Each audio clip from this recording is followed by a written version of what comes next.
Assalamualaikum warahmatullahi wabarakatuh. Alhamdulillahi rabbil alamin wa bihi nasta'inu ala umuri dunya waddin. Asyhadu an la ilaha illallah wahdahu la syarika lah wa asyhadu anna sayyidana wa habibana wa imamana Muhammad sallallahu alaihi wasallam la nabiyya ba'dah. Allahumma salli wa sallim wa barik ala hadzal nabiyil karim wa ala alihi wa ashabihi wa man ittaba'a hudahu ila yaumiddin. Amma ba'd. Bapak-bapak dan ibu-ibu, ikhwan dan akhwat, saudara-saudari sekalian, peserta kajian tadabbur Al-Quran yang dirahmati dan dimuliakan oleh Allah, kembali kita bersyukur kehadirat Allah Subhanahu wa Ta'ala atas seluruh limpahan nikmat, rahmat serta karunia yang telah Allah berikan kepada kita. Khususnya pada pagi hari ini Allah bangunkan kita kembali dalam keadaan sehat, dalam keadaan kuat insya Allah, dalam penuh semangat, dan diberikan oleh Allah taufik untuk kembali hadir dalam majlis ilmu, majlis tadabbur Al-Quran yang merupakan salah satu majlis yang dimuliakan oleh Allah di atas dunia ini. Salawat beserta salam kita doakan untuk uswah dan qudwah kita Nabi Muhammad sallallahu alaihi wasallam. Begitu juga untuk para sahabat dan para pengikutnya ila yaumil qiyamah. Amin ya rabbal alamin. Bapak dan Ibu, ikhwan dan akhwat rahimakumullah. Alhamdulillah, pagi ini kita sudah memasuki pertemuan yang ke-67 ya. Masya Allah, tidak terasa ternyata kita sudah melakukan pertemuan sebanyak 67 kali ya. Tentunya kita berharap kepada Allah Subhanahu wa Ta'ala, Allah panjangkan umur kita dalam keadaan sehat walafiat, dalam keadaan penuh semangat dalam menuntut ilmu, sampai nanti insya Allah, sampai waktunya ketika Allah memanggil kita, kita senantiasa menjadi orang yang mencintai ilmu. Baiklah Bapak dan Ibu rahimakumullah, pagi ini kita akan masuk kepada tadabbur Al-Quran surah Ali Imran ayat 133 sampai 140. Baik. Bapak dan Ibu rahimakumullah, kemarin kita tentu masih ingat, kita baru saja membahas sebelumnya tentang ayat-ayat yang berbicara tentang larangan keras dari Allah tentang orang-orang yang memakan riba ya. Allah mengatakan, dilarang wahai orang beriman, janganlah sekali-kali engkau memakan riba yang berlipat ganda ya. Kemudian Allah mengatakan bertakwalah kepada Allah agar kalian menjadi orang yang beruntung mendapatkan surga dan kenikmatan hidup di akhirat. Kemudian Allah juga ingatkan kita untuk takut kepada siksaan api neraka yang disediakan untuk orang-orang yang kafir. Kemudian Allah juga perintahkan bertakwa, taatlah kepada Allah dan taatlah kepada Rasul atas semua yang Allah perintahkan dan semua yang Allah larang dan Rasulnya tentunya. La'allakum turhamun, mudah-mudahan kalian semua diberikan rahmat oleh Allah Subhanahu wa Ta'ala. Kemudian di ayat berikutnya, ayat yang akan kita tadabburi pada pagi hari ini, di ayat 133 ya, ini Masya Allah, ini ayat yang cukup masyhur ya, barangkali sering dibaca oleh imam di waktu sholat berjamaah di masjid. Wasari'u ila maghfiratin min rabbikum. Mari kita perhatikan terjemahan kata perkataannya Bapak dan Ibu. Wasari'u, dan bersegeralah kamu sekalian ya, bersegeralah, bergegaslah. Wasari'u itu Allah merintahkan kepada kita untuk bersegera, berlari kalau bisa ya. Kalau tadinya jalannya lambat, dipercepat begitu. Kalau tadinya jalan sudah kecepat, kalau bisa berlari ya. Bahkan kalau bisa terbang mungkin barangkali ya. Menuju apa? Kepada maghfirah, kepada ampunan dari Tuhanmu. Ya, jadi Allah Subhanahu wa Ta'ala dengan sifatnya Rahman dan Rahim Bapak dan Ibu, begitu pengasih dan penyayang kepada hambanya ya. Allah mengingatkan kita ya untuk bersegera, bergegas untuk menuju ampunan daripada Tuhan kita, yaitu Allah Subhanahu wa Ta'ala. Wasari'u ila maghfiratin min rabbikum, dan bersegeralah kalian semua, bergegaslah untuk menuju ampunan Allah, ampunan dari Tuhan kalian. Ya. Wa jannatin, dan begitu juga bersegeralah untuk menuju surga. Bersegeralah tentunya dengan amal soleh, ya, ketaatan, semua amaliyah yang bisa menambah timbangan pahala kebaikan kita, yang dengannya insya Allah nanti kita dihantarkan menuju surganya Allah, yang arduhas samawati wal ard, yang luasnya surga itu seluas langit-langit. Di sini Allah menyebutnya as-samawat, bukan satu langit ya. Kalau satu langit as-sama'u.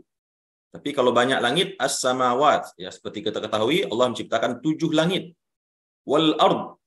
Dan demikian juga luasnya seluas 7 langit dan seluas bumi yang kita tempat tinggal kita ini. Ya. Wa'iddat lil muttaqin. Disediakan bagi siapa? Bagi orang-orang yang bertakwa. Ya. Jadi Bapak dan Ibu rahimakumullah, kalau kita renungkan ya betapa Allah Subhanahu wa taala telah memberikan kepada manusia, kepada kita semua segala sebab, segala hal-hal yang menghantarkan kita untuk bisa sampai ke surganya tersebut. Ya, sehingga tidak ada rasanya alasan untuk kita nanti di akhirat menyalahkan Allah Subhanahu wa taala. Kenapa dulu kita di dunia tidak diarahkan, tidak dibimbing ya, tidak diberikan petunjuk. Allah Subhanahu wa taala terutama bagi kita umat Nabi Muhammad sallallahu alaihi wasallam. Allah memuliakan kita, memberikan kita derajat yang tinggi dengan diberikannya kita seorang nabi akhir zaman, yaitu Nabi Muhammad sallallahu alaihi wasallam. Kemudian diberikan juga bersama nabi tersebut, Nabi Muhammad itu sebuah kitab petunjuk yaitu Al-Qur'anul Karim. Yang mana Al-Qur'anul Karim itu merupakan mukjizat terbesar Nabi Muhammad sallallahu alaihi wasallam yang dijadikan oleh Allah terpelihara, terjaga. Ya, mulai dari awal surah Al-Fatihah sampai surah An-Nas terjaga dan tidak mungkin atau mustahil dengan kekuatan apapun ya manusia seperti yang telah kita tadabburi sebelumnya untuk memalsukan Al-Qur'an ini, untuk merubah ya. Jangankan untuk merubah, menghilangkan satu juz atau satu surat ya, atau mungkin satu ayat, bahkan satu baris dan satu titik pun tidak ada kekuatan di dunia ini yang sanggup menghilangkannya dari Al-Qur'an. Karena Allah sudah mengatakan inna nahnu nazzalna dzikra wa inna lahu lahafizun. Kami yang menurunkan Al-Qur'an itu dan kami yang pasti akan menjaganya. Ya, sehingga manusia ini punya pegangan terus sampai hari kiamat. Ya, umat Islam ini akan punya pegangan selalu sampai hari kiamat. Kemudian setelah itu ya Allah berikan nabi yang sangat nabi kita ini yang haris ya. Haris itu artinya yang tidak rela kecuali umatnya itu nanti masuk surga bersamanya, yang tidak rela kalau seandainya umatnya ada yang disiksa di api neraka begitu. Kemudian setelah itu beliau sampaikan juga hadis-hadisnya, sunnah-sunnahnya ya untuk dijadikan pedoman bagi umatnya sepeninggal beliau yang membersamai Al-Qur'an sebagai penjelas bagi Al-Qur'an. Kemudian tidak habis sampai di sana atau tidak selesai sampai di sana perhatian Allah kepada kita. Allah seru semua kita. Ya, Allah panggil. Allah ingatkan dengan mengatakan wasari'u, dan bersegeralah kalian semua wahai manusia ila maghfiratin min rabbikum, untuk menuju ampunan Tuhan. Karena Allah Maha tahu ya. Allah Maha tahu ketika menciptakan hambanya ini yang dia bekali dengan hawa nafsu, dia pasti akan melakukan kesalahan ya.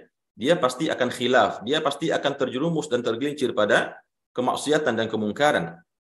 Ya, dan Allah tidak membiarkan begitu saja. Allah ingatkan selalu. Makanya orang kalau baca Al-Qur'an, ya, kalau kita membaca Al-Qur'an dan apalagi mentadabburinya seperti yang kita lakukan sekarang ini, insya Allah ya, meskipun sifat manusiawiah kita, hawa nafsu kita kadang-kadang membuat kita tergelincir, tapi begitu kita kembali kepada Al-Qur'an, kita bertemu dengan ayat-ayat seperti ini, kita akan ingat kembali, teringat akan kesalahan kita dan kembali kepada Allah. Artinya kalaupun tersesat ya, tergelincir nggak jauh-jauh amat begitu Bapak Ibu ya.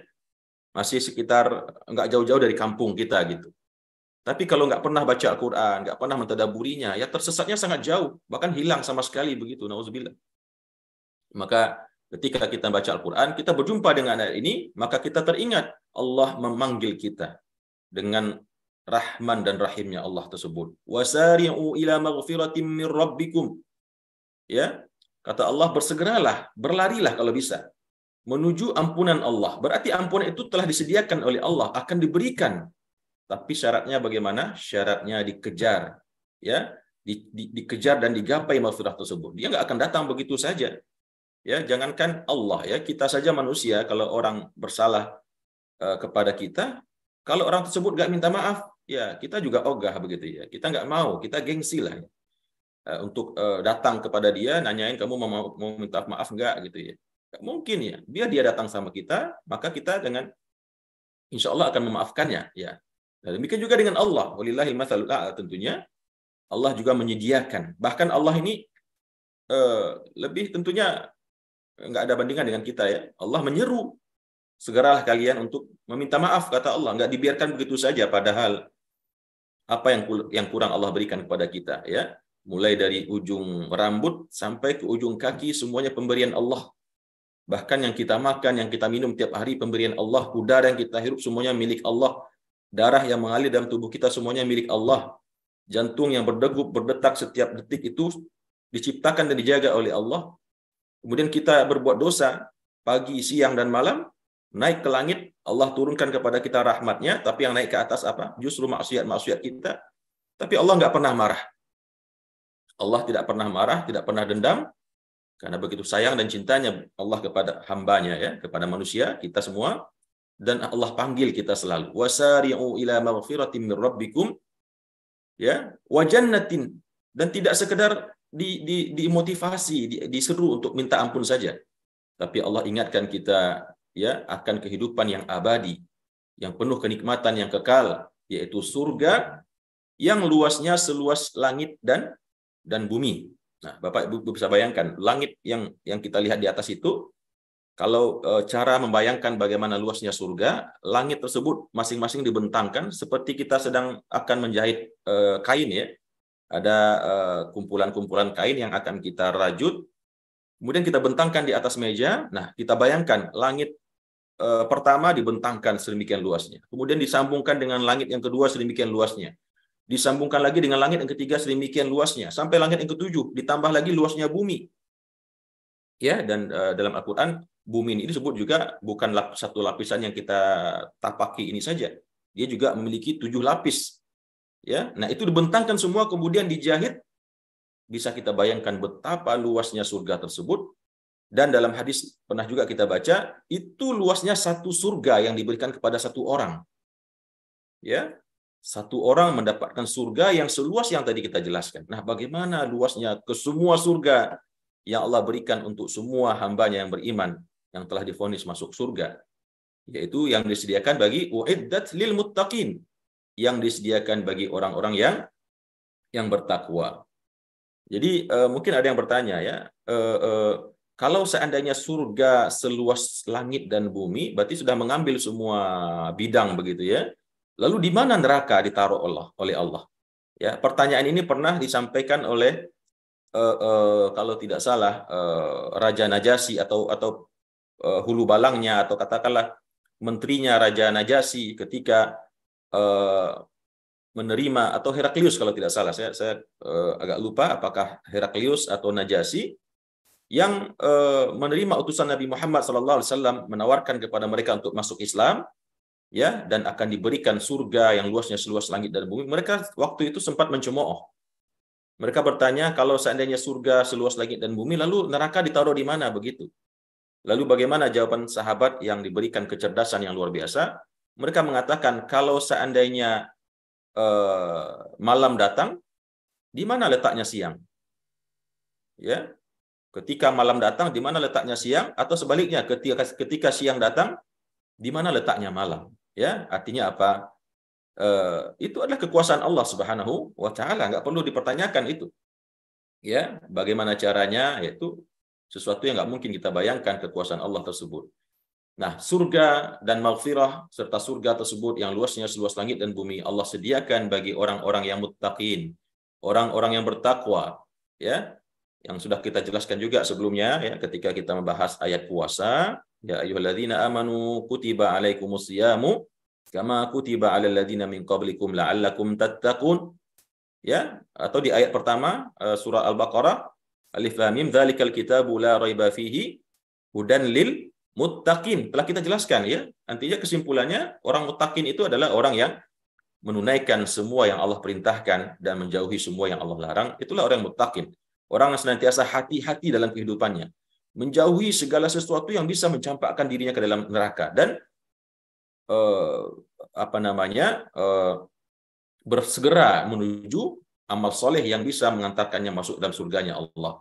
Namun tentu Allah menafsirkan, ya, Allah memberikan rincian dengan penjelasan yang berbeda-beda di setiap ayat. Kalau kemarin di awal surah Al-Baqarah, Allah menjelaskan siapa orang muttaqin itu, dijelaskan di ayat-ayat berikutnya, ya. Allah mengatakan hudal lil muttaqin alladzina yu'minuna bil ghaibi wa yuqimunas shalah. Ya, orang yang beriman dengan gaib, mendirikan salat, ya, wa mimma razaqnahum yunfiqun, dan menginfakkan apa yang diberikan rezekinya kepadanya, dan seterusnya dan seterusnya. Lalu di ayat surat Ali Imran ayat yang 133 ini Allah memberikan lagi tafsiran atau penjelasan siapa yang dimaksud dengan orang yang bertakwa di sini.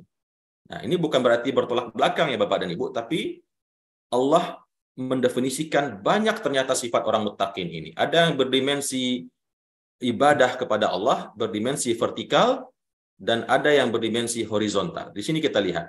Kata Allah, ya ini yang pernah kita sampaikan, tafsir yang paling tinggi itu adalah tafsir Al-Quran dengan Al-Quran. Al-Quran dijelaskan oleh ayat Al-Quran berikutnya langsung, ya. Uiddat lil muttaqin. Maghfirah dan surga itu disediakan oleh Allah bagi orang-orang yang muttaqin. Tentu ada pertanyaan, siapa orang muttaqin itu?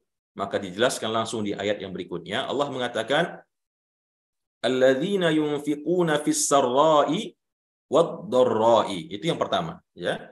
Di sini ada beberapa golongan kriteria orang muttaqin dalam versi ayat 133 ini. Allah mengatakan yang pertama yaitu orang-orang yang senantiasa menafkahkan, bersedekah, ya, bernafkah, berinfak, mengeluarkan zakat, berwakaf dalam keadaan lapang ketika memang hartanya berlimpah, ya. Kalau ibaratkan kita pada hari ini mungkin ketika awal bulan kita baru gajian, ya, atau baru jual tanah, atau baru dapat bonus dan lain sebagainya. Di saat kita lapang, ya, kita nggak punya hutang juga, uang banyak. Wad-dharra, atau dalam keadaan sempit, ya, di akhir bulan ketika tanggal 20 ke atas, ya, biasanya seperti itu kejadiannya, ya, bagi yang gajian, ya, kecuali yang mungkin gajinya besar, yang mungkin nggak mengalami demikian, tapi yang gajinya standar di tengah kehidupan kita yang semakin mahal pada hari ini, gaji itu selalu nggak cukup. Namun Allah mengatakan orang-orang yang bertakwa itu adalah orang-orang yang senantiasa terdorong jiwa dan hatinya untuk bernafkah, berinfak, baik dalam keadaan lapang, itu tentu terutama, begitu juga dalam keadaan sempit, ya. Kalau dalam keadaan lapang biasanya banyak kita yang mampu, ya. Habis gajian, habis dapat bonus, habis jual tanah, habis jual rumah, kita nafkahkan, bahkan kita keluarkan zakatnya begitu, ya. Tapi kalau ketika sempit, nah ini cobaannya datang, ya. Kadang-kadang kotak infak lewat di depan kita hari Jumat, ya, kita kepikiran ini masih ada keperluan yang lain buat biaya sekolah anak, ya, jajan anak dan sebagainya macam, maka akhirnya kotak lewat begitu saja. Nah, padahal Allah mengatakan orang yang bertakwa itu adalah orang yang senantiasa mampu berinfak, bersedekah baik dalam keadaan lapang atau dalam keadaan sempit. Ya, kalau sempit tentu sesuai dengan kemampuannya. Kalau memang lagi sempit, yang biasanya di waktu lapang kita berinfak, katakanlah ke kotak infak itu 100.000 gitu, ya. Nah, di waktu sempit mungkin kita kurangi menjadi 5.000 atau bahkan 2.000 atau mungkin 500 rupiah. Yang koin-koin itu banyak berserakan di bawah meja di rumah-rumah kita, ya. Nah, itu bisa kita ambil, kita bawa ke masjid, kita nafkahkan, dan barangkali nilainya sama di dalam pandangan Allah ketika kita berinfak 500 perak, ya. Ketika kita sempit dengan 100.000 ketika kita lapang, ya, karena Allah Maha tahu 500 perak di saat sempit mungkin bisa jadi lebih besar nilainya dengan 100.000 atau mungkin 500.000 di saat seseorang dalam keadaan berlimpah hartanya. Ini yang pertama, ya. Orang yang senantiasa gemar berinfak, ya, gemar bersedekah, membantu orang lain, mengulurkan tangan dan apapun bentuknya yang sama-sama kita ketahui. Kemudian yang kedua, golongan orang muttaqin yang Allah sebut di sini adalah wal kaziminal ghaiz. Ya, nah ini penting untuk kita tadabburi Bapak dan Ibu. Wal kaziminal ghaiz. Al-kazim di sini artinya menahan. Al-kazim itu artinya menahan sesuatu yang sedang bergejolak di dalam tubuh, di dalam urat nadi kita, di dalam jiwa kita, kemudian kita tahan, ya. Wal kaziminal ghaiz. Al-ghaiz di sini disebut kemarahan, ya. Kemarahan, kedongkolan, kemurkaan, ya, sesuatu yang ingin kita lampiaskan dan kita keluarkan begitu, ya. Nah, di sini Allah menggunakan kata-kata wal kazimin. Kazim. Makanya termos air Bapak dan Ibu itu dalam bahasa Arab disebut dengan kazim, karena sifatnya itu menahan panas, ya. Panas yang ada di dalam itu ditahan sehingga bertahan panasnya. Nah, orang yang muttaqin di sini bisa kita lihat dalam ayat ini Bapak dan Ibu, bukan orang yang nggak mau marah. Ya, orang marah itu sesuatu yang wajar. Ya, bahkan dalam sebuah ungkapan saya pernah dengar, saya lupa apakah hadis atau perkataan sahabat atau tabi'in, barang siapa yang dipancing emosinya, kemudian dia tidak marah, maka dia adalah keledai, begitu katanya. Ya, man istughdiba falam yaghdab fahuwa himar, begitu kalau tidak salah saya dengar. Ya, orang yang dipancing-pancing kemarahannya dan tidak marah, maka berarti dia keledai. Artinya marah itu sesuatu yang biasa sebetulnya.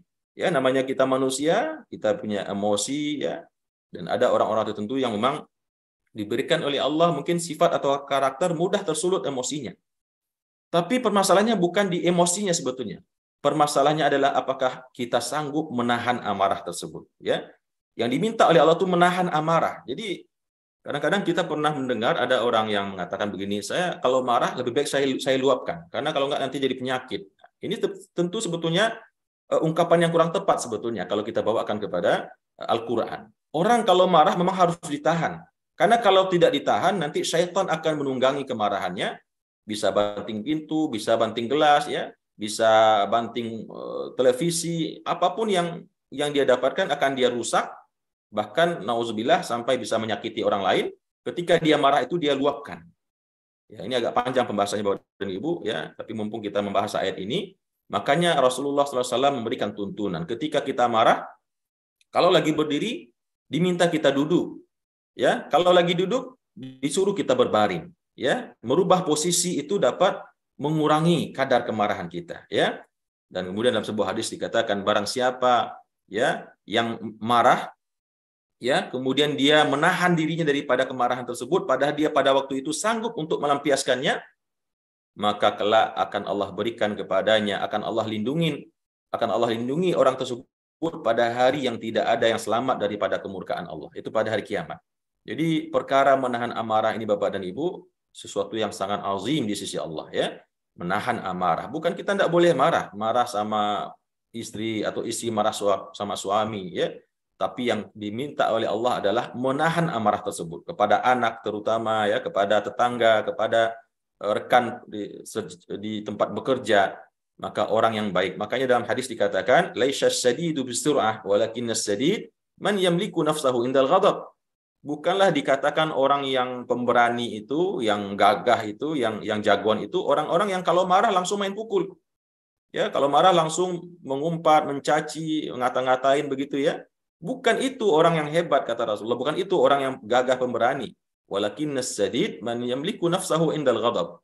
Akan tetapi orang yang pemberani itu adalah orang yang sanggup menahan dirinya, menahan amarahnya ketika dia marah.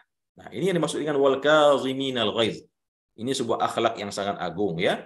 Makanya seorang muslim yang baik itu, seorang mukmin yang bertakwa itu, dia pasti memiliki sifat mampu menahan amarahnya. Ya, marah bukannya tidak boleh. Sekali lagi kita ulang, marah bukannya tidak boleh, ya. Boleh kita marah, apalagi kalau sesuatu yang berhubungan dengan agama Allah, ya. Rasulullah SAW itu mengatakan, saya tidak pernah marah dalam urusan apapun yang berhubungan dengan dirinya, kecuali jika dilanggar larangan-larangan agama Allah. Illa antun tahak hurumatullah. Kalau sudah urusan agama yang dilanggar, ya istilahnya nggak ada cerita begitu, ya. Kita marah, kita pantas dan patut mengambil tindakan, tapi terukur. Karena kalau cuma mengedepankan marah begitu saja, ya sekarang kita negara hukum, ya kita bisa konyol juga begitu, ya. Kita melihat orang mungkin berbuat sesuatu yang terkesan menistakan agama, lalu kita main pukul, langsung kita gebuk segala macam. Ya, kita hidup di negara hukum, ya kita sendiri yang akan mendapatkan celaka atau masalah begitu. Jadi harus bijak juga, harus berpikir panjang dan menempuh jalur-jalur yang semestinya. Tapi harus marah, ya. Maka kata dalam sebuah hadis dikatakan, barang siapa yang tidak marah melihat sebuah kemungkaran dilakukan di dekatnya, maka dia adalah syaitanul akhras. Setan, ya, orang tersebut disebut oleh Rasulullah setan. Setan yang bagaimana? Setan yang bisu. Jadi orang yang dia melihat kemungkaran berada di sekelilingnya, dia diam saja, maka kata Rasulullah dia itu setan, sama dengan setan, tapi setan yang bisu, gitu, ya. Nah, ini wal kaziminal ghaiz, menahan amarah. Masya Allah, ya. Mudah-mudahan kita semua bisa mulai hari ini Bapak dan Ibu melalui tadabbur ayat ini yang merubah kebiasaan kita. Yang mungkin ada di antara kita, ya, termasuk saya juga, mungkin nauzubillah, ya, suka melampiaskan amarah dengan cara-cara yang tidak terpuji, menyakiti pasangan dengan perkataan, ya, bahkan ada yang dengan fisik, perbuatan, nauzubillah. Maka mulai hari ini ya kita coba mengambil ibrah daripada ayat ini. Wal kaziminal ghaiz. Kemudian yang berikutnya, sifat orang muttaqin yang ketiga adalah wal afina 'anin nas, yaitu orang-orang yang senantiasa mudah memaafkan manusia. Luar biasa ya. Agama kita ini agama yang mulia, makanya dikatakan rahmatan lil alamin, yang menganjurkan kepada pemeluknya untuk mengambil sifat-sifat yang mulia ya. Meskipun juga kita pernah dengar di agama yang lain yang mengatakan, Allahu alam ya, saya pernah mendengar slogan begitu saja, apakah benar atau salah, ada yang mengatakan di agama lain itu, kalau kamu ditampar pipi kananmu maka berikanlah pipi kirimu. Ini agak aneh juga ya, ditampar pipi kanan lalu berikan pipi kiri untuk ditampar lagi. Kalau saya pikir ini bukan sesuatu yang hebat ya, ini sebuah kedunguan mungkin barangkali ya, karena tentu kita punya harga diri ya, ditampar pipi kanan ya minimal kita bukan membalas ya, tapi membela diri begitu ya, bukan malah ngasih pipi kiri untuk ditambah tamparannya. Nah, tapi dalam agama Islam kita dianjurkan untuk menjadi orang yang pemaaf ya. Fa'fu wasfahu, maafkanlah dan bukalah lembaran yang baru. Dalam Al-Qur'an tidak pernah meminta maaf. Orang diperintahkan untuk meminta maaf. Yang selalu diperintahkan Al-Quran itu berikan maaf. Wal afina 'anin nas. Ya, orang-orang yang memaafkan kesalahan manusia. Dan namanya memaafkan ini Bapak dan Ibu, memang harus sampai sebersih-bersihnya hati kita. Fa'fu wasfahu. Ya, maafkan dan buka lembaran yang baru. Ibarat buku habis dicoret-coret, disobek, dibuang, dibakar, kemudian kita masuk kepada lembaran yang baru seakan-akan tidak pernah terjadi sebelumnya. Tapi kan kadang-kadang kita karena bisikan syaitan selalu mengatakan, saya maafkan, tapi saya nggak akan lupakan. Nah, ini baru-baru ini ada yang viral ya. Saya maafkan, tapi saya tidak akan lupakan begitu. Entah apa maksudnya ya, wallahu alam. Tapi dalam Islam tidak demikian ya. Kalau sudah memaafkan, tuh maafkan semaaf-maafnya. Artinya bersih bening hati kita, tidak ada noda lagi, tidak ada lagi sengkarut di dalamnya. Kemudian kita buka lembaran yang baru.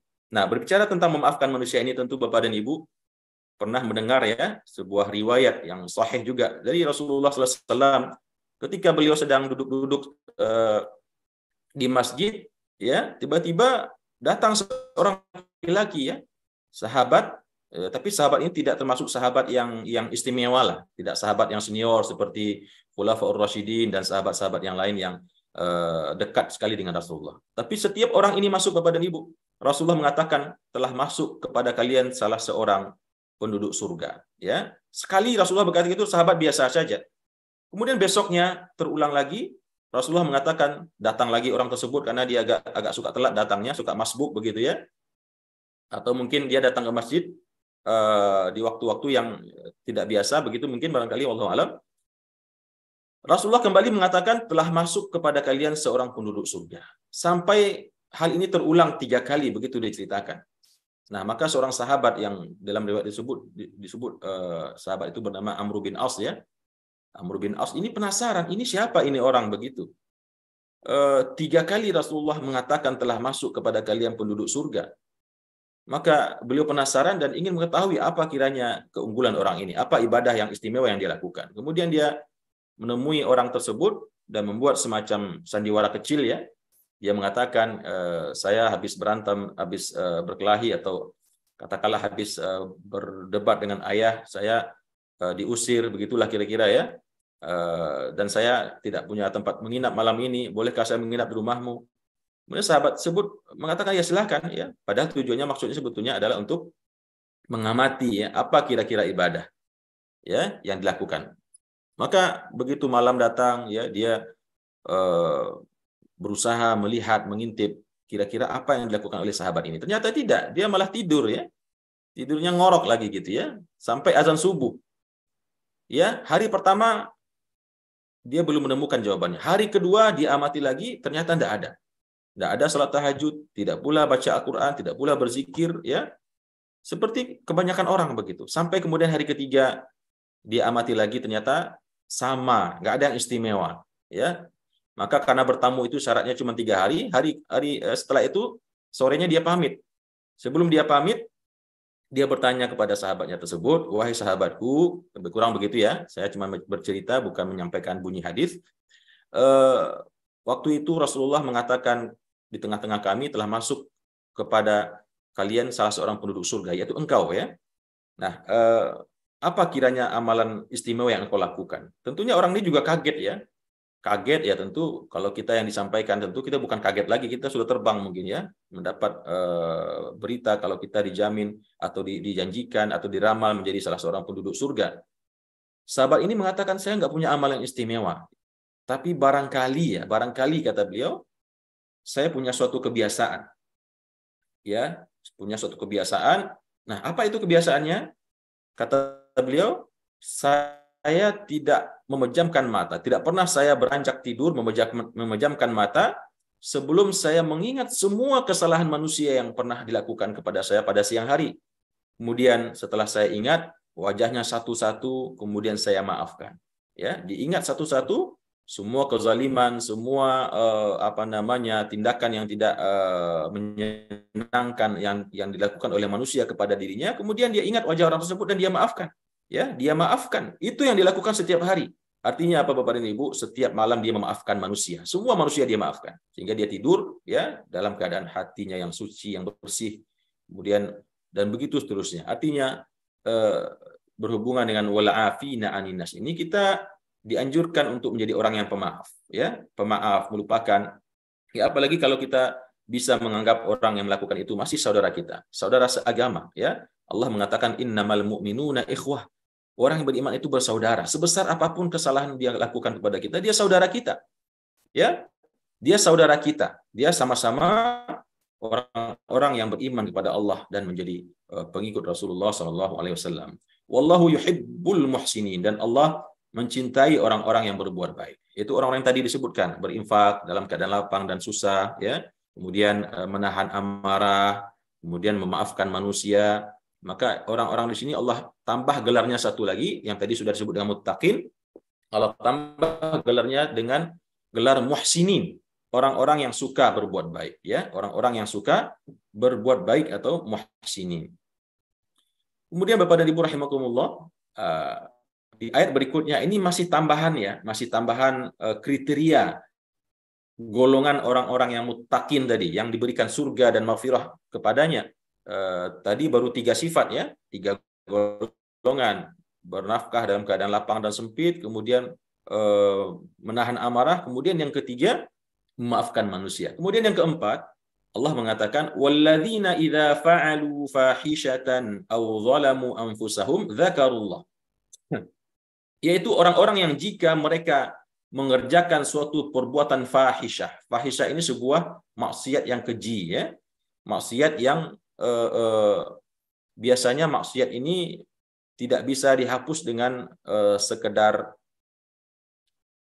minta ampun, istighfar, astagfirullah begitu saja ya. Dia harus betul-betul minta ampun, taubat nasuha. Bahkan sebagiannya ada yang harus ditegakkan hudud, had ya. Nah, di sini para ulama juga ada yang mengatakan fahisyah di sini artinya adalah perbuatan zina ya. Tapi kita lebih cenderung kepada pendapat yang mengatakan fahisyah ini adalah perbuatan-perbuatan dosa besar ya, yang berhubungan dengan hak Allah Subhanahu wa taala. Walladzina idza fa'alu fahisyah.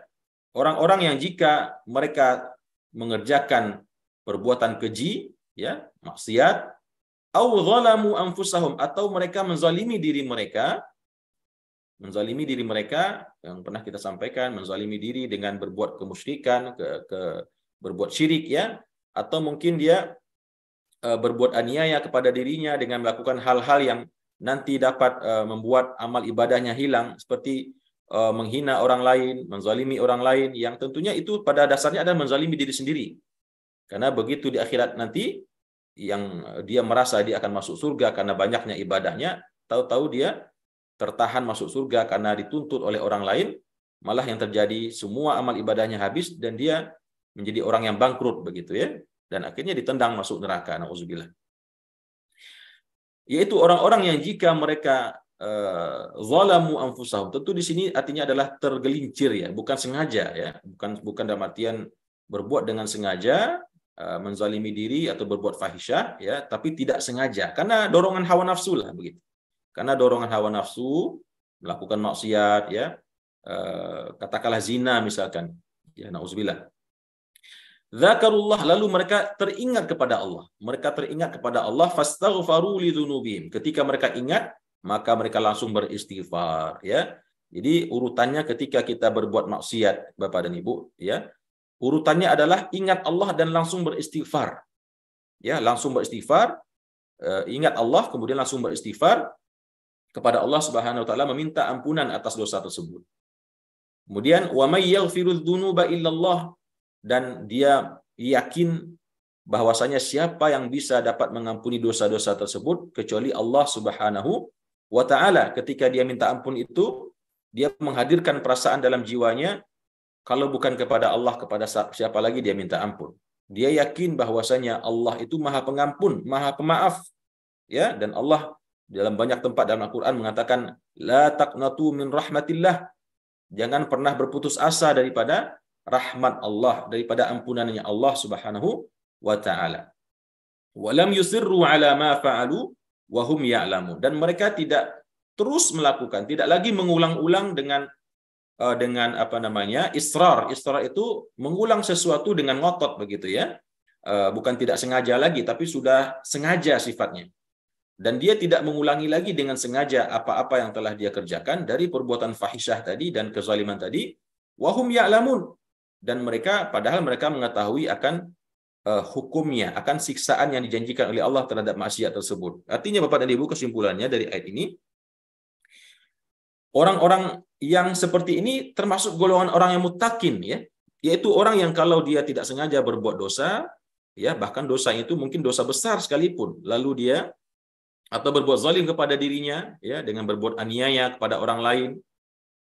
Kemudian dia ingat Allah, dia teringat kepada Allah, lalu beristighfar, meminta ampun, ya, bertaubat kepada Allah sambil menangis, ya, meratap akan dosa yang telah dia lakukan, dan dengan menghadirkan dalam hatinya bahwasanya Allah pasti mengampuni dosanya tersebut, ya. Lalu setelah itu, setelah dia bertaubat, meminta ampun, kemudian dia tidak mengulanginya. Tidak mengulangi dalam artian tidak mengulanginya dengan sengaja, ya, karena yang namanya dosa itu ada kemungkinan terulang lagi, tapi beda antara orang yang mengulanginya dengan sengaja, orang yang terlakukan tidak dengan sengaja begitu, karena mungkin dalam keadaan terpaksa, atau mungkin karena dorongan hawa nafsu yang sangat kuat yang tidak kuasa dia tahan, atau mungkin godaan dari pihak yang lain yang membuat dia terperdaya. Artinya ini bukan sesuatu keinginan sebetulnya, tapi terperdaya begitu. Ya, walam yusirru ala ma fa'alu wa hum ya'lamun. Jadi mereka tidak mengulang-ulangi, tidak meneruskan apa yang dia kerjakan, kemudian mereka padahal mereka mengetahuinya, ya. Nah, orang-orang seperti ini oleh Allah juga termasuk digolongkan kepada orang yang bertakwa. Jadi Bapak dan Ibu, orang yang muttaqin itu bukan juga orang yang tidak pernah berdosa sama sekali, ya. Orang yang muttaqin itu, orang mukmin itu bukannya sama sekali tidak pernah berdosa. Karena rasanya tidak ada di dunia orang tidak berdosa, ya. Kullu bani Adam khata'. Semua anak Adam itu adalah pelaku dosa. Wa khairul khata'ina at-tawwabun.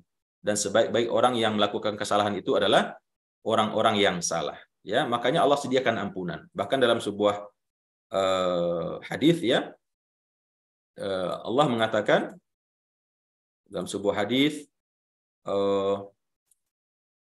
hadisnya berbunyi begini Bapak dan Ibu, "Lau lam tuznibu la dhahaballahu bikum wa la jaa biqaumin yuznibun tsumma yastaghfiruna fayaghfir lahum." Begitu Allah saking pemaafnya, ya. Kata Rasulullah dalam sebuah hadis yang sahih, ya, kalau kalian tidak berdosa, ya, artinya katakanlah kita ini tidak pernah berdosa, ya, dan itu mustahil tentunya, maka kata Rasulullah, la dhahaballahu bikum, Allah akan musnahkan kalian, ya, wala jaa biqaumin, dan kemudian dia datang dengan suatu kaum yang pekerjaannya berbuat dosa, kemudian mereka meminta ampun kepada Allah, lalu Allah ampuni. Nah, tentu maksud hadis ini bukan berarti kita harus berbuat dosa agar Allah ampuni, tidak. Tapi maksud daripada hadis ini menggambarkan kepada kita, kalaulah seandainya kita semua di dunia ini nggak ada yang berdosa, Allah justru tidak rela begitu. Karena Allah itu punya sifat Ghafur dan Rahim. Allah ingin menunjukkan sifat itu kepada kita, kepada manusia. Makanya di hadis ini dijelaskan, Kalau kalian manusia nggak berdosa, Allah akan musnahkan kalian dan akan Allah datangkan kelompok manusia yang berikutnya yang lain yang pekerjaan mereka itu berdosa, berbuat salah, lalu mereka meminta ampun kepada Allah Subhanahu wa taala. Jadi ini kita menggambarkan bagaimana Allah itu Maha Pengampun. Bahkan dalam sebuah hadis lain juga Allah mengatakan, ya, lau balagat dzunubuka ananas samai tsumma astaghfartani ghafartu laka wala ubali. Kalaulah seandainya ya ibna Adam, kalaulah seandainya dosa engkau sampai memenuhi rongga-rongga langit, sampai memenuhi langit dari bumi penuh semua, ibarat air ya, penuh sampai ke angkasa sana, semuanya isinya dosa. Kemudian tsummastaghfartani, kemudian engkau datang kepadaku meminta ampunan. Apa kata Allah? Ghafartu laka. Saya pasti akan ampuni engkau, wala ubali, dan saya tidak peduli sebesar apapun, sebanyak apapun dosa yang telah engkau lakukan, ya. Jadi Masya Allah Bapak dan Ibu rahimakumullah, tentunya ayat yang kita tadaburi ini memberikan rasa optimisme bagi kita semua. Kita manusia ya, apalagi manusia yang hidup di akhir zaman dengan segala macam godaan ya yang menimpa kita, kadang-kadang kita lakukan sengaja atau tidak sengaja, maka selagi hayat masih dikandung badan, pintu taubat masih terbuka sebegitu luasnya. Bahkan tadi hadis sudah menjelaskan, kalaupun dosa kita seluas langit dan bumi, memenuhi atau sebanyak pasir di lautan, begitu kita minta ampun kepada Allah, Allah akan ampuni semuanya. Dan Allah nggak peduli sebanyak apapun dosa tersebut. Ya, tapi yang penting kita minta ampun kepada Allah dan tentunya tidak ngotot atau bahasanya seperti apa ya, tidak mengulang-ulangi lagi ya dengan sengaja. Perkara nanti terkerjakan sekali lagi, dua kali lagi, ya saya tidak mengatakan tidak masalah ya, tapi itu sesuatu yang wajar karena memang kita hidup dibekali syahwat, hawa nafsu. Tapi yang penting adalah segera kembali meminta ampun kepada Allah dan berazam tidak lagi mengulanginya. Dan begitu seterusnya. Sampai kita menjumpai Allah dalam keadaan husnul khatimah insyaallah. Ulaika jazaohum, mereka itu adalah, ya mereka itu dimaksud di sini adalah yaitu orang-orang yang disebutkan tadi ya. Orang-orang yang berinfak di waktu lapang dan sempit, orang menahan amarah, orang yang pemaaf, orang-orang yang berbuat maksiat tapi segera minta ampun sama Allah.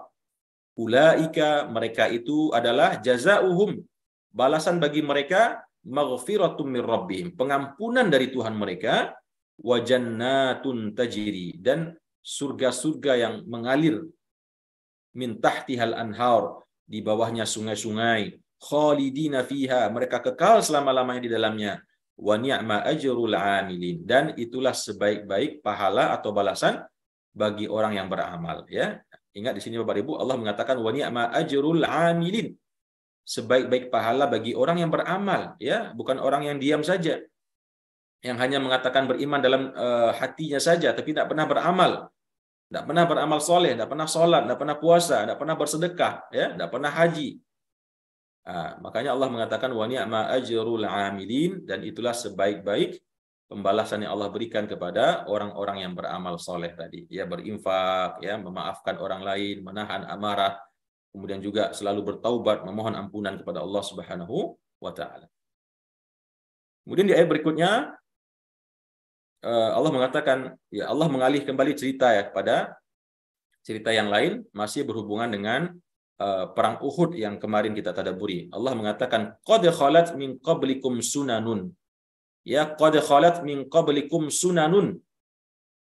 Fasiru fil ardi fanzuru kaifa kana aqibatul mukadzibin. Ya, ayat ini dijelaskan turun untuk menguatkan hati Nabi Muhammad SAW dan para sahabat yang mengalami kekalahan waktu perang Uhud di awal-awalnya ya. Allah mengatakan, sungguh telah berlalu sebelum kalian sunnah-sunnah ya. Sunnah-sunnah sini adalah contoh-contoh kehidupan umat yang lalu. Yang bagaimana Allah memusnahkan mereka, kaum Nabi Lut, kaum Ad, kaumnya Nabi Nuh ya, kaumnya Nabi Musa ya, dengan kemaksiatan yang mereka lakukan, keingkaran yang mereka lakukan kepada para nabi-nabi mereka, Allah musnahkan mereka. Allah mengatakan qad khalat min qablikum sunan, telah berlalu sebelum kalian ini sunnah-sunnah kehidupan yang banyak, yaitu banyak manusia telah hidup sebelum ini yang telah Allah musnahkan karena kemungkaran mereka. Fasiru fil ard, oleh karena itu maka berjalanlah kamu di atas bumi ya. Berjalanlah di atas bumi, lakukanlah wisata, tapi wisatanya bukan wisata yang jalan-jalan begitu saja, Bapak dan Ibu. Wisata yang tujuannya adalah untuk mengambil ibrah. Boleh kita jalan-jalan ke Mesir, ya, melihat piramid, ya, atau jalan-jalan ke Yordania, melihat Tetra, atau ke Laut Mati, atau jalan-jalan ke Turki, atau kemanapun yang kita inginkan. Tapi yang penting adalah perjalanan tersebut mengandung hikmah, mengandung ibadah yang Allah katakan fanzuru kaifa kana aqibatul mukadzibin. Lihatlah bagaimana nasib atau akibat yang ditanggung oleh orang-orang yang mendustakan Allah, mendustakan para nabi-nabi Allah. Jadi di sini juga ada perintah kepada kita untuk berjalan di muka bumi ini, ya, mungkin jalan-jalan ke mana, ke Jawa, melihat candi-candi gitu ya. Nah, itu dibolehkan tentunya ya. Kemarin sempat kita bahas apakah boleh mengunjungi tempat-tempat ibadah agama lain. Ya, kalau kita bermaksud untuk mengambil ibrah, ya, bukan untuk mengagumi tapi malah mengambil ibrah bahwasanya Allah telah pergilirkan dunia ini kepada manusia yang dulunya mereka hebat, ya, sekarang sudah berada di bawah tanah, dan orang-orang yang dulu ingkar dihancurkan oleh Allah, namun masih tersisa beberapa sisa-sisa peninggalan mereka yang tentunya kita melihatnya seperti kita pergi ke piramid misalkan, melihat bangunan yang begitu tinggi, kita bukannya harusnya takjub begitu ya, tapi melihat bagaimanapun hebatnya manusia, ternyata mereka sekarang berada semua di bawah tanah, telah menjadi tulang belulang, ya, dan nantinya tentunya akan bangkit kembali untuk mempertanggungjawabkan semua perbuatannya. Qad khalat min qablikum sunanun, telah berlalu sebelum kalian itu sunnah-sunnah kehidupan, ya. Fasiru fil ardi, maka berjalanlah kalian di atas dunia, di atas bumi ini. Fanzuru kaifa kana aqibatul mukadzibin, maka lihatlah bagaimana dahulu itu akibat atau hukuman atau nasib yang diterima oleh orang-orang yang mendustakan Allah dan mendustakan para Rasulullah. Hadza bayanul linnas, ya, hadza bayanul linnas, ini adalah penerangan bagi manusia. Wa hudan wa mau'izatun lil muttaqin, yang ini adalah, ya, peringatan yang Allah berikan dalam Al-Qur'an, ayat-ayat yang Allah berikan dalam Al-Qur'an merupakan penerangan, penjelasan bagi manusia, wa hudan, dan juga menjadi petunjuk, wa mau'izah, dan juga menjadi mau'izah, pelajaran bagi orang-orang yang muttaqin. Siapa orang muttaqin? Ya, itu orang-orang yang tadi telah kita jelaskan. Kemudian di ayat 139 Allah mengatakan, ya, tentunya ayat ini berhubungan dengan perang Uhud tadi, ya, wala tahinu wala tahzanu. Wala tahinu wala tahzanu. Janganlah kamu merasa lemah dan jangan kamu bersedih hati. Karena memang pada waktu perang Uhud itu, Bapak dan Ibu, yang seperti yang kita ceritakan kemarin, di awal-awalnya itu pasukan umat Islam kocar-kacir, ya. Bahkan Rasulullah SAW sampai terluka dengan begitu cukup parah, ya, sampai rahang beliau patah, pelipisnya robek, giginya ada yang rontok, begitu disebutkan dalam riwayat, dan para sahabat banyak yang mati terbunuh dan luka-luka yang parah. Maka Allah turunkan ayat ini, ya, wala tahinu, dan janganlah kalian merasa lemah, wala tahzanu, dan jangan kalian merasa sedih, wa antumul a'launa, karena kalian adalah orang yang paling tinggi kedudukannya dari segenap manusia, in kuntum mu'minin, jika kalian menjadi orang-orang yang beriman. Ayat ini Allah turunkan untuk menguatkan spirit maknawiyah, semangat Rasulullah dan pasukannya yang waktu itu hampir mendapatkan kekalahan. Bahkan begitu terdengar ada yang mengatakan Rasulullah telah meninggal, banyak pada waktu yang patah semangat dan hilang keinginannya untuk meneruskan peperangan. Kemudian tampillah sahabat-sahabat yang senior, ya, sahabat-sahabat yang memang memahami betul akan hakikat perjuangan dakwah ini bukan tergantung oleh Rasulullah SAW. Kemudian mereka mengobarkan kembali semangat para sahabat, dan akhirnya mereka melihat Rasulullah yang ternyata masih dalam keadaan hidup. Nah, di situ bangkit kembali semangat mereka, berjuang sampai bisa membalikkan keadaan yang tadinya sudah hampir kalah. Kemudian mereka membalikkan keadaan menjadi pemenang perang tersebut, ya. Makanya Allah mengatakan wala tahinu wala tahzanu. Dan ini tentunya berlaku untuk kita, Bapak dan Ibu, ya. Kita sebagai umat Islam harus berpegang teguh juga kepada ayat ini. Jangan kita merasa hina, jangan kita merasa lemah, wala tahzanu, dan jangan pula kita pernah merasa sedih akan kondisi yang saat ini sedang kita alami. Wa antumul a'laun, kalian adalah orang yang paling tinggi kedudukannya. Nah, ini ayat ini kalau kita imani, Bapak dan Ibu, ya, kita akan menjadi orang yang menegakkan kepala ketika bergaul dengan orang-orang non-muslim, ya. Seberapapun kayanya mereka, seberapapun tingginya pangkatnya, kedudukannya, hebatnya, karena kita sebagai hamba Allah yang telah dimuliakan dengan agama ini, kita akan senantiasa membusungkan dada, menegakkan kepala ketika berjumpa dengan orang-orang tersebut. Karena Allah yang sudah mengatakan, wala tahinu wala tahzamu. Janganlah kalian merasa hina, merasa lemah, dan jangan pula merasa sedih. Wa antumul a'laun. Kalian adalah orang yang paling tinggi kedudukannya dalam pandangan Allah. In kuntum mu'minin, tapi ada syaratnya. Jika syaratnya kalian itu menjadi orang-orang yang beriman. Beriman dengan sebenar-benar iman kepada Allah. Ya, melaksanakan apa yang Allah perintahkan, menjauhi apa yang Allah larang. Beriman dengan Rasulullah dan meneladani akhlaknya. Ini yang dimaksud dengan iman. Kalau ini yang kita lakukan, maka masuklah kita ke dalam al-a'laun itu tadi. Wa antumul a'launnya itu, orang yang tinggi kata Allah, ya. Kemudian Bapak dan Ibu rahimakumullah, di ayat yang terakhir Allah juga mengatakan in yamsaskum qarhun. Allah memotivasi, ya, menghibur Nabi Muhammad dan pasukannya. Apa kata Allah? In yamsaskum qarhun, jika suatu luka, ya, suatu luka menimpa kalian, yang pada waktu Uhud banyak yang terluka, banyak para sahabat yang terkapar, terluka begitu parah. Allah mengatakan jika luka menimpa kalian, jika kalian mendapatkan luka dalam peperangan Uhud ini, faqad massal qauma qarhum mithluh, maka sesungguhnya telah menimpa kaum yang lain, yaitu lawannya orang Islam, orang-orang kafir Makkah yang Quraisy yang datang menyerbu ke Madinah itu, sesungguhnya telah menimpa mereka luka yang sama sebelumnya, yaitu pada waktu perang Badar. Jadi namanya hidup memang begitu, ya. Hari ini kita menang, besok kita kalah, ya. Hari ini kita kalah, besok kita akan menang. Ya, Allah mengatakan watilkal ayyamu nudawiluha bainan nas. Hari-hari itu Allah pergilirkan. Hari-hari tersebut Allah pergilirkan. Jadi hari ini pada perang Badar umat Islam menang, lalu di perang Uhud umat Islam kalah, banyak yang terluka, banyak yang tewas, meninggal, ya. Allah mengatakan ini sesuatu yang biasa saja. Dalam sunnah kehidupan ini, ya, hari itu dipergilirkan oleh Allah. Hari ini kita menang, mendapatkan kejayaan, besok mungkin kita berada di bawah. Makanya sebagian orang mengatakan hidup itu ibarat roda, ya. Roda yang berputar. Hari ini dia di atas, besok dia akan mulai turun sampai di bawah, dan yang di bawah nggak perlu sedih karena kelak atau suatu saat dia akan naik pula ke atas. Nah, ini ayat yang mengatakan yang sama dengan pemahaman itu Bapak dan Ibu, watilkal ayyamu nudawiluha bainan nas. Dan hari-hari itu Allah pergilirkan di antara manusia.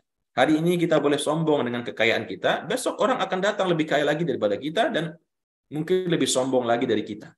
Hari ini kita jumawa dengan pangkat dan kekuasaan kita, besok kita akan jadi orang biasa dan naik lagi orang lain yang lebih berkuasa daripada kita. Begitulah sunnah kehidupan, ya. Nah, hubungannya dengan cerita Rasulullah SAW tadi, jadi kalian nggak perlu sedih, begitulah Allah mengatakan. Kalau hari ini kalian banyak yang terluka, terbunuh, bukankah sebelumnya pada waktu perang Badar kalian juga mendapat kemenangan yang sangat gemilang? Padahal jumlah kalian sedikit, begitu, ya. Maka hari-hari itu Allah pergilirkan di antara manusia. Tujuannya apa? وَلِيَعْلَمَ الَّذِينَ آمَنُوا, agar Allah mengetahui siapa di antara kalian orang-orang yang betul-betul beriman, yang nggak maunya menang selalu. Ya, begitu giliran kalah, nyalah-nyalahin Allah, nyalah-nyalahin Rasulullah, nyalah-nyalahin Islam. Ya, ini agama nggak benar. Masa kita kalah begitu, ya? Padahal Allah sudah mengatakan dalam Al-Quran, hari itu Allah pergilirkan. Ya, tujuannya apa? Agar Allah tahu siapa yang betul-betul beriman di antara kita, baik dalam keadaan menang ataupun kalah.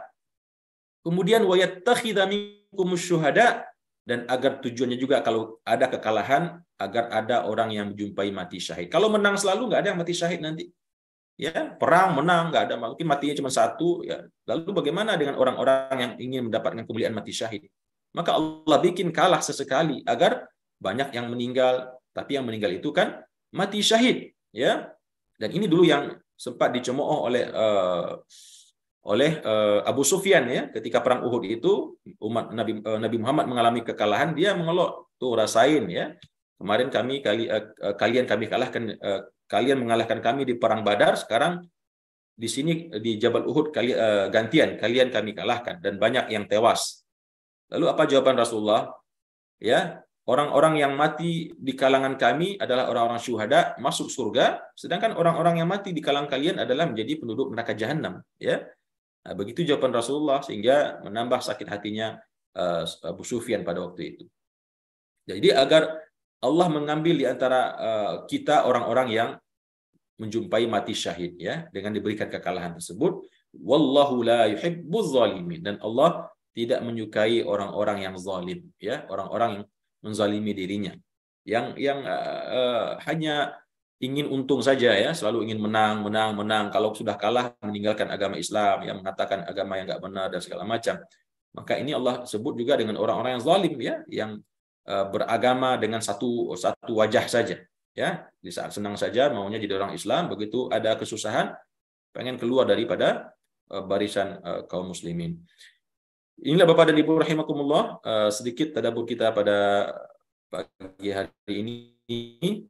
Mudah-mudahan menambah keimanan kita, menambah keyakinan kita kepada Allah, terutama yang berhubungan dengan bab raja, ya, semangat atau rasa optimis untuk mendapatkan ampunan Allah. Selagi nyawa masih Allah berikan dalam kehidupan kita, maka pintu taubat itu masih terbuka dengan selebar-lebarnya, berapapun banyak dosa dan kesalahan.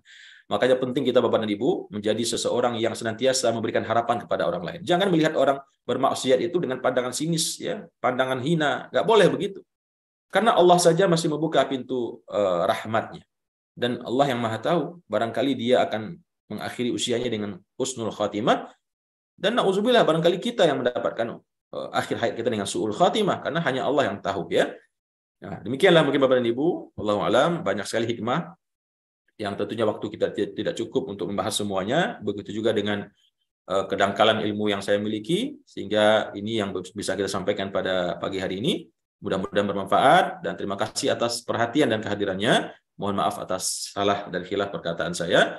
Aqulu qouli hadza wa astaghfirullah li wa lakum. Wassalamualaikum warahmatullahi wabarakatuh.